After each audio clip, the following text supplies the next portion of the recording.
voudrais saluer la clôture de la session ordinaire de mars à juin.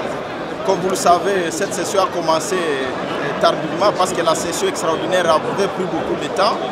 Nous devrions en principe avoir la possibilité d'intervenir dans plusieurs domaines dans la session ordinaire, mais comme ça n'a pas eu beaucoup de temps, on n'a pas eu aussi beaucoup de manœuvres pour intervenir. Mais nous saluons la plus grande activité politique que nous avions réalisée dans cette assemblée, c'est l'investiture du gouvernement.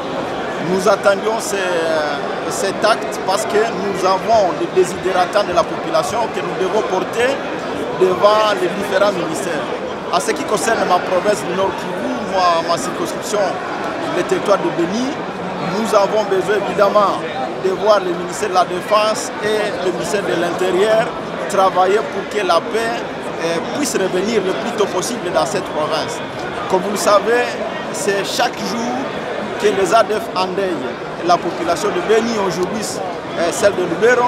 C'est chaque jour que le 1-23 soutenu par les Rwandais continue à attaquer nos villages et à faire déplacer plusieurs populations de leur village.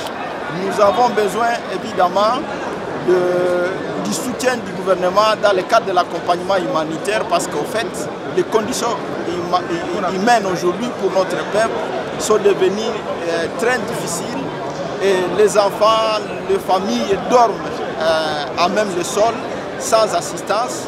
Nous pensons qu'il est temps évidemment, comme le gouvernement a déjà été investi, que ce gouvernement se déploie pour rencontrer ces différentes préoccupations.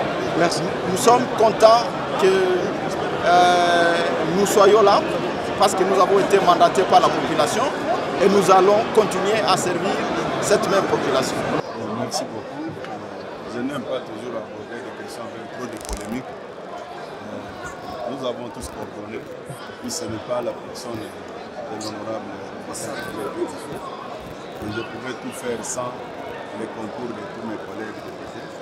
Et ce qui est plus important, c'est comme les collègues venaient de le dire, c'est l'aboutissement de cette première phase. Il y a beaucoup de choses qui nous attendent.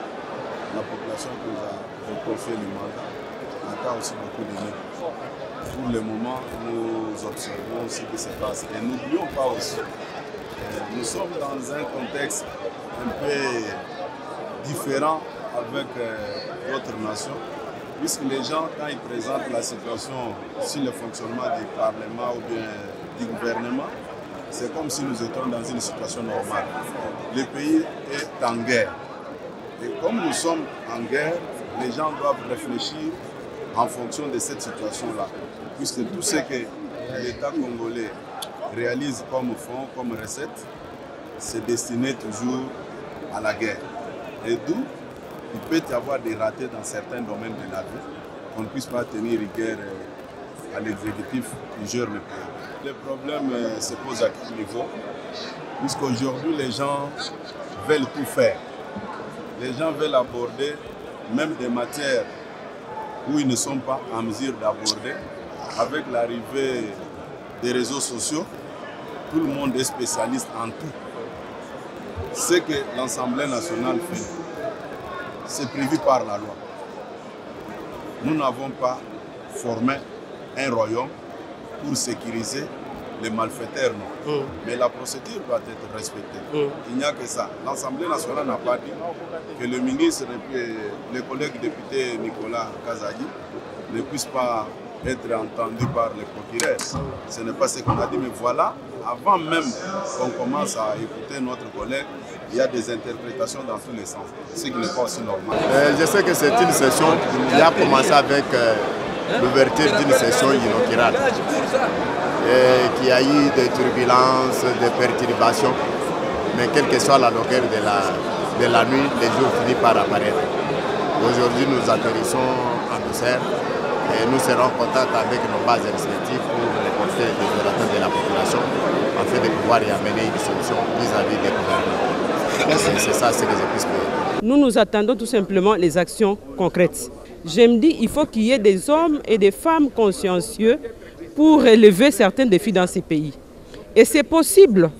Il suffit tout simplement qu'il y ait une prise de conscience des politiques que nous sommes pour que les choses aillent de l'avant. Une satisfaction parce que toutes les missions qui ont été assignées à la session inaugurale de l'Assemblée ont été accomplies. Aujourd'hui, nous clôturons. Nous avons commencé par la validation des mandats. Nous sommes passés par l'adoption du règlement intérieur et enfin à la mise en place du bureau définitif. Et voilà, nous sommes à la fin, avec la mise en place aussi des groupes parlementaires. Nous pensons qu'en septembre, les travaux vont démarrer plus rapidement. C'est la session de mars qui s'achève. On a eu à mettre en place un bureau, on a adopté un certain nombre de textes. Je crois que le terrain a démarré pour cette législature. L'Assemblée a décidé que la justice s'ouvre son cours, d'autant plus que lui-même s'était déjà présenté. Et donc, c'est une bonne décision qui a été prise par l'Assemblée. Et va aussi dans le sens même de notre collègue qui souhaitait que la justice soit dite et qu'il soit blanchi dans cette affaire. Je crois qu'on a autorisé le parquet de poursuivre l'instruction. Effectivement, comme vous savez, notre règlement d'ordre intérieur prévoit un moment où les députés doivent descendre dans sa base afin de recueillir les différents problèmes de cette population ici à Beni. Comme c'est le cas, nous allons descendre partout pour rencontrer cette population qui a des choses à nous dire. Ce qu'elle a eu à nous dire sur les plans sécuritaires, nous avons exposé auprès du gouvernement qui vient d'être installé déjà avant-hier ici. Nous avons saisi déjà aujourd'hui. Personnellement, j'ai saisi le ministre de la Défense par rapport à la question de Beni et par rapport à la question de Lubero. Et donc ici, c'est le lieu pour nous de descendre sur le terrain, prendre de nouveaux éléments, de sorte que lorsque nous allons revenir ici à Kinshasa, qu'avec les données actualisées, que nous puissions dire au gouvernement ce qu'est les problèmes de notre population. La population m'a élu et je suis redevable de cette population-là. Et lorsque cette population m'a élu, elle m'a donné un fardeau à amener ici. Et ici, c'est la question sécuritaire. Comme vous venez de le rappeler, depuis que je suis à Kinshasa ici, ma seule préoccupation, c'est la question de l'Est, la question sécuritaire.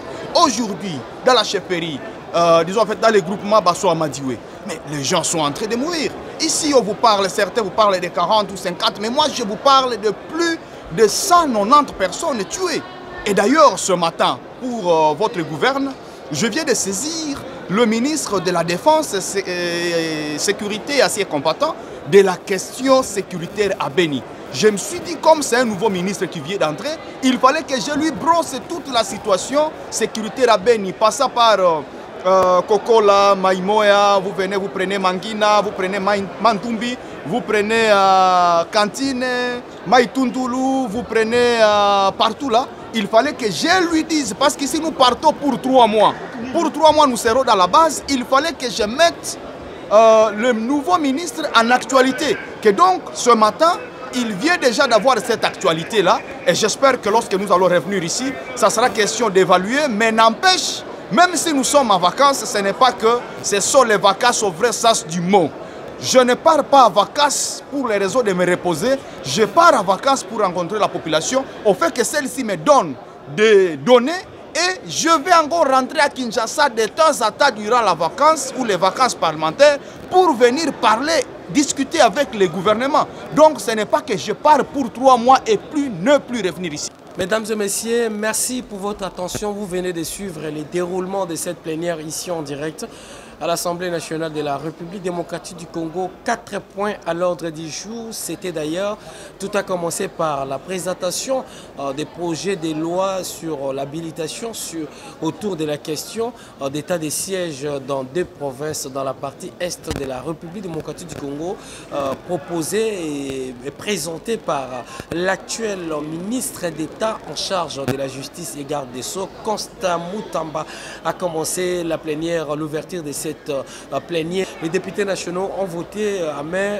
levée sur la question des états de siège dans des provinces de l'Ituri, mais également des Nord Kivu. En deuxième lieu, mesdames et messieurs, la validation des pouvoirs des suppléants des députés nationaux qui sont appelés à exercer d'autres fonctions au sein du gouvernement, mais également au sein des entreprises publiques, mesdames et messieurs. Et en troisième lieu, c'était la question des les députés député national Nicolas Kazadi qui devait répondre sur la question des forages d'eau, mais également les éclairages publics, l'affaire qu'il opposait lorsqu'il était encore le ministre des Finances. Maintenant qu'il est le député national, l'instruction a été envoyée par le procureur général près des cours de cassation afin que l'Assemblée nationale puisse se marteler sur la question pour que ce ministre sortant et député national Nicolas Kazadi puisse répondre à des questions relatives autour de la gestion des forages d'eau, mais également des éclairages publics.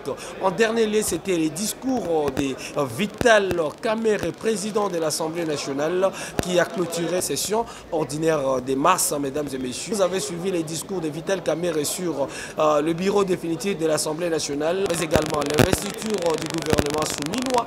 Tout a eu lieu par rapport à la session extraordinaire et la session ordinaire de mars. C'est la clôture de cette session ici à la chambre basse du Parlement de la République démocratique du Congo. Vous avez eu également un show ici, les différents députés nationaux qui se sont exprimés sur quelques réalisations pendant cette session extraordinaire et la session de mars ordinaire au sein de l'Assemblée nationale.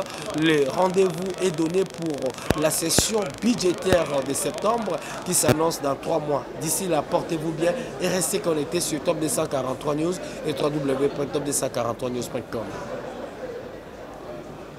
Pour vous informer de l'essentiel de l'actualité en République démocratique du Congo, il vous suffit de vous abonner sur Top 243 News TV, également nous lire sur www.top243news.com.